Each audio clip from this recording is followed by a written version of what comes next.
കണ്ണസ്വാമി, പാറക്കുട്ടിയമ്മയെ പോലെ എത്രയെത്ര ഭക്തരാണ് അല്ലേ? അവരെല്ലാം ഇങ്ങനെ ശബരിമല സന്നിധാനത്തെ വിശേഷങ്ങൾ അറിയാൻ വേണ്ടി, മകരവിളക്ക് വിശേഷങ്ങൾ അറിയാൻ വേണ്ടി കാത്തു നിൽക്കുകയാണ്. നമ്മളോടൊപ്പം ഇപ്പോൾ അതിഥിയായി ചേരുന്നത് കവി സുമേഷ് കൃഷ്ണൻ.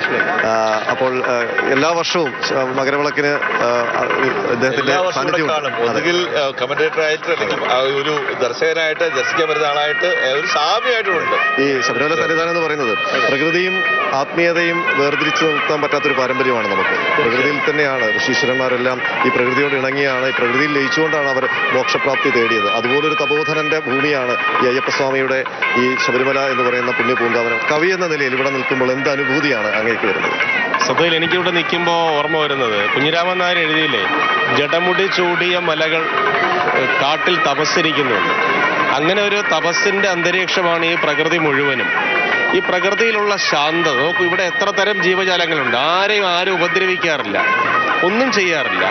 എല്ലാത്തിലും ദൈവാംശം എന്നുള്ള ചിന്ത എല്ലാവർക്കും ഉണ്ട്. ഈ ഭക്തജനങ്ങളുടെ ഇടയിലാണ് ഈ പട്ടികൾ കിടന്നുറങ്ങുന്നുണ്ട്.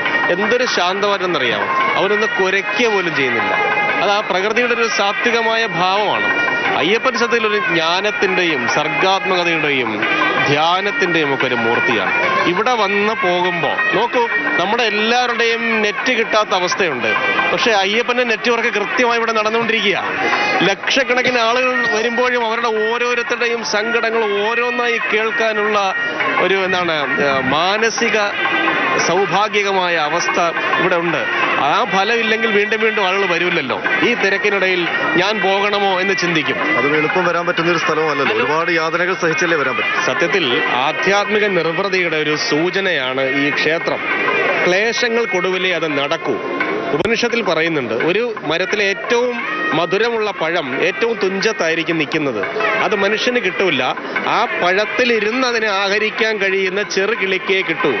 ആ ചെറുകിളി എന്ന് വെച്ചാൽ ഞാൻ ചെറുതാണ് എന്ന വിചാരത്തിൽ വരുന്ന ഭക്തന് മാത്രമേ ആ മാധുര്യം സ്വീകരിക്കാൻ പറ്റുള്ളൂ. അതാണ് ആത്മീയതയുടെ ഏറ്റവും വലിയ വെളിച്ചവും. അതാണ് എല്ലാതരം കുഞ്ഞിരാമൻ കവിയുടെ കാര്യം പറഞ്ഞല്ലോ, അദ്ദേഹം ഇവിടെ വരാതെ എഴുതിയ ഒരു വരികളാണ്. വരാതെ എഴുതിയാണ്.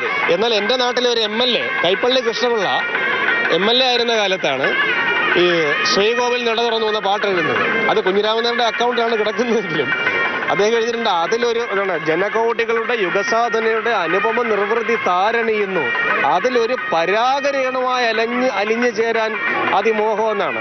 സത്യത്തിൽ പുഷ്പപരാഗ ന്യായം എന്ന് പറയുന്നത് വളരെ വേദാന്ത സുന്ദരമായ ഒരു സൂചനയാണത്.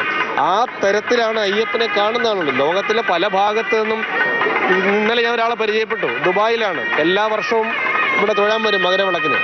അത് അനുഭവം ഇല്ലെങ്കിൽ വരില്ലല്ലോ. എനിക്കടക്കമുള്ള എത്ര അനുഭവങ്ങളാണ്. നേരത്തെ പറഞ്ഞല്ലോ, കമന്റേറ്ററായി വരാൻ കഴിയുന്നുള്ളത് ഈ ചെറിയ പ്രായത്തിൽ ആകാശവാണിയുടെ കമന്റേറ്ററായി കഴിഞ്ഞ 5 വർഷം, ഇത് 6ാമത്തെ വർഷമാണ്.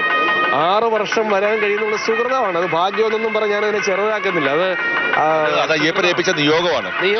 സത്യത്തിൽ നിയോഗം. ഞാനിപ്പോൾ മാതൃഭൂമിയാണല്ലോ എന്നോട് ചോദിക്കുന്നത്. മാതൃഭൂമിയുടെ ഇത്തവണത്തെ ശരണകീർത്തനത്തിൽ ഞാനൊരു കവിത എഴുതിയിട്ടുണ്ട് അയ്യപ്പനെ കുറിച്ച്. കാനന വീതിയിലൂടെ വരുന്നു കലിയുഗ വരദാ നിൻ മുന്നിൽ, തത്വമസിത്തേനൂറും നിന്നുടെ ഉത്തമ പത്മനികേതത്തിൽ. അതാണ് എന്നുടെ ഉള്ളിൽ ഇരിപ്പുണ്ട് അയ്യൻ കൺമണിയാമൻ മണികണ്ഠൻ, വിശ്വം താനീ ശബരിമല, പുലരർക്കൻ താനൻ അയ്യപ്പൻ എന്ന് പറഞ്ഞാണ് അത് അവസാനിപ്പിച്ചിരിക്കുന്നത്. അത്തരം ഒരു അനുഭൂതിയാണ് എന്നെ സംബന്ധിച്ച് ശബരിമല എന്ന് പറയുന്നത്. ഓരോ മകരവിളക്ക് സമയത്ത് ആകാശവാണിയാണ് വിളിക്കുന്നത്. ആകാശവാണി എന്ന് പേരിട്ട കവികളുടെ കവിയായ ടാഗോറാണ്. ആകാശത്ത് നിന്ന് വരുന്ന വിളി എന്നാണ് അതിന്റെ അർത്ഥം. ആ ആകാശത്തിൽ നിന്ന് ഇരിക്കുന്ന ആകാശങ്ങളെ അണ്ടരാശികളോടും ബന്ധിക്കുന്ന ആ അയ്യപ്പന്റെ ഏറ്റവും വലിയ ധന്യതയും അനുഗ്രഹത്തിലുമാണ് ഞാനിപ്പോ നിങ്ങളോട് സംസാരിക്കുന്നതിനുള്ള ഏറ്റവും വലിയ ഭാഗ്യം. ഏതായാലും കവിക്കും നിരക്ഷരനും ഒരേപോലെ അനുഭൂതി നൽകാൻ കെൽപ്പുള്ള ഒരൊറ്റ ശക്തിയുള്ളത് അയ്യപ്പസ്വാമിയാണ്.